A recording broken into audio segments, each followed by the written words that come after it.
نبی سرورے ہر رسول و ولی ہے، نبی سرورے ہر رسول و ولی ہے، نبی رازدار معلی علی ہے بیتاب جس کے لیے عرش اعظم، ہے بیتاب جس کے لیے عرش اعظم، وہ اس راہ لا مکاں کی گلی ہے، اور تیرے چاروں ہمدم ہے یک جان یک دل، تیرے چاروں ہمدم ہے یک جان یک دل، ابو بکر فاروق و عثمان علی ہے، ابو بکر فاروق و عثمان علی ہے، اور تیرے در کا دربان ہے جبریل اعظم، تیرے در کا دربان ہے جبریل اعظم، تیرا بندہ رسول و ولی ہے، تمنا ہے فرمائے یہ روز محشر، تمنا ہے فرمائے یہ روز محشر، یہ تیری رہائی کی چٹھی ملی ہے، تمنا ہے فرمائے یہ روز محشر،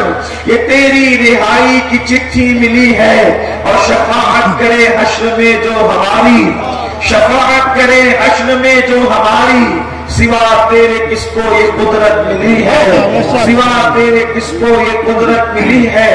آج کی یہ محفل 4 یا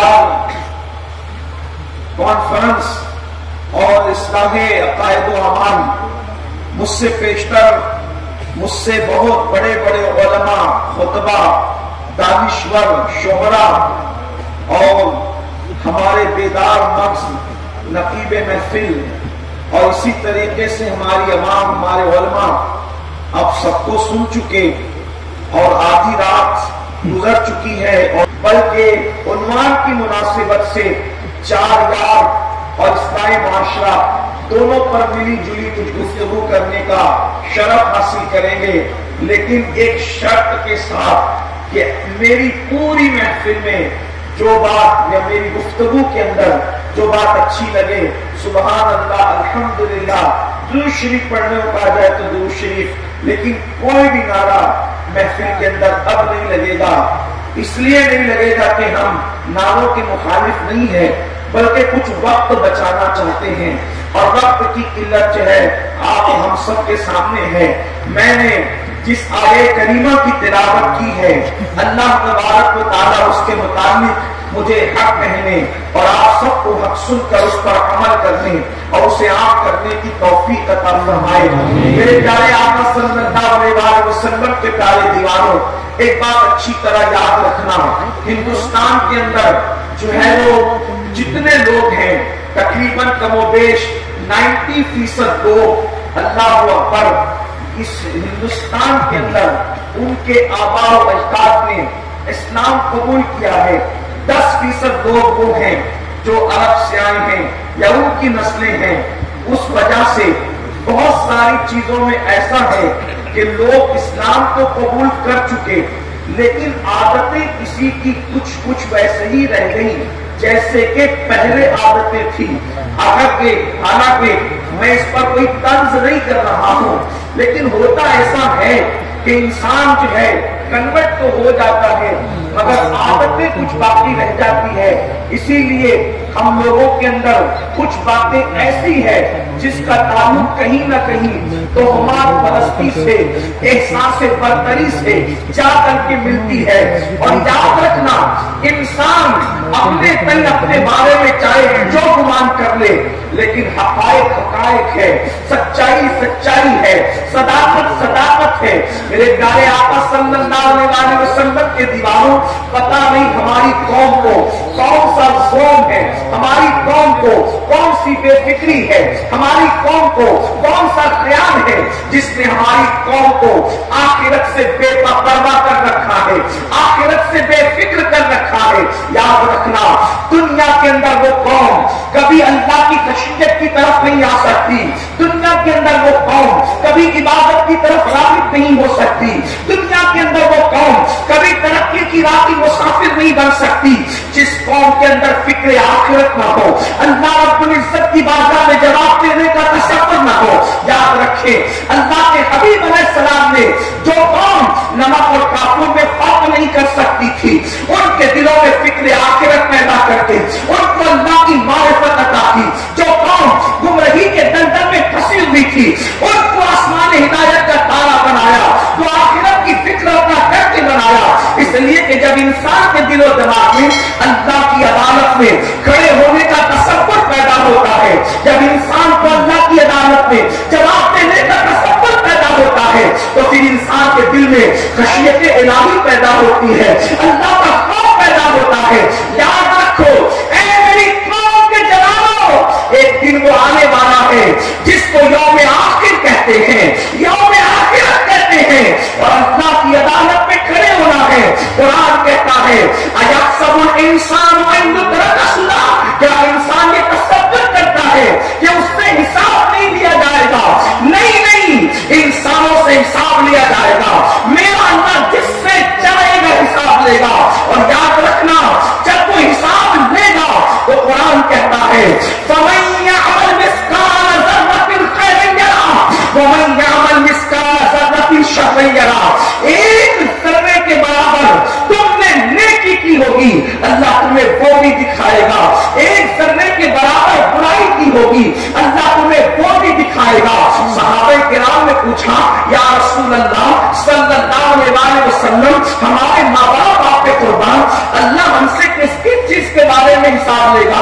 وہ کیا کیا حساب لے گا؟ تو میرے قریب آقا غیب کا نبی صلی اللہ علیہ وسلم نے فرمایا تم نے کسی کی دیوار کو کھرچا ہوگا اور تمہارے ناخن میں جو دیوار کی مٹی آئی ہوگی، اس مٹی کے بارے میں بھی اللہ تم سے پوچھے گا، اس مٹی کے بارے میں بھی اللہ تم سے سوال کرے گا۔ بڑی معذرت کے ساتھ سنیو، منبر پر بیٹھ کر کے یہاں جنت کی بشارتیں سنانا آسان ہے، لیکن خدا کی بارگاہ خدا کی بارگاہ ہے۔ آؤ تھوڑا قیامت کی سیر تصورات کی دنیا میں کریں، قرآن اور حدیث کی روشنی میں۔ میں بہت دیر تک میں نے پہلے کہا گفتگو نہیں کروں گا، لیکن تصور کریں یہاں سے لے کے وہاں تک، بڑی معذرت کے ساتھ اگر میرے جملے برے اور غلط لگے تو معاف کر دینا، بڑی معذرت کے ساتھ۔ دنیا کی زندگی کتنی ہے اس کی کوئی گارنٹی نہیں ہے، لیکن اس کے لیے کتنی تیاریاں ہیں۔ آخرت کے لیے کیا تیاری کی ہے، آخرت کی فکر کیا کی ہے؟ اللہ اکبر۔ آج تھوڑا سا آخرت میں ہونا کیا ہے اس کا تصور کرتے ہیں۔ ایک بات آپ سے کہتا ہوں، خوش فہمیوں کی دنیا الگ ہے، حقیقتوں کی دنیا الگ ہے، شاعری کی دنیا الگ ہے، حدیث مصطفیٰ کی دنیا الگ ہے، کہانی قصوں کی دنیا الگ ہے، قرآن مقدس کی آیتوں کی کائنات الگ ہے۔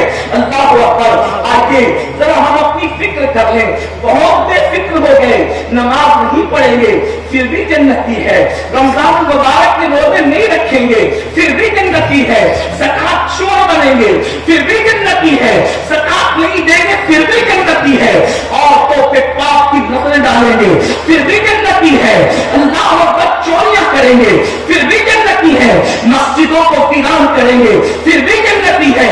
یہ کیسی جنت لکھا کر کے لائے ہو؟ حالانکہ ہم تو قرآن میں دیکھ رہے ہیں کہ نبی کا بیٹا بھی اگر نبی کے نقش قدم سے ہٹ رہا ہے تو قرآن نبی کے بیٹے کو جہنمی کہہ رہا ہے، اور لیس من اہلک کہہ کر نبی سے اس کے رشتے کا خاتمہ کیا جا رہا ہے۔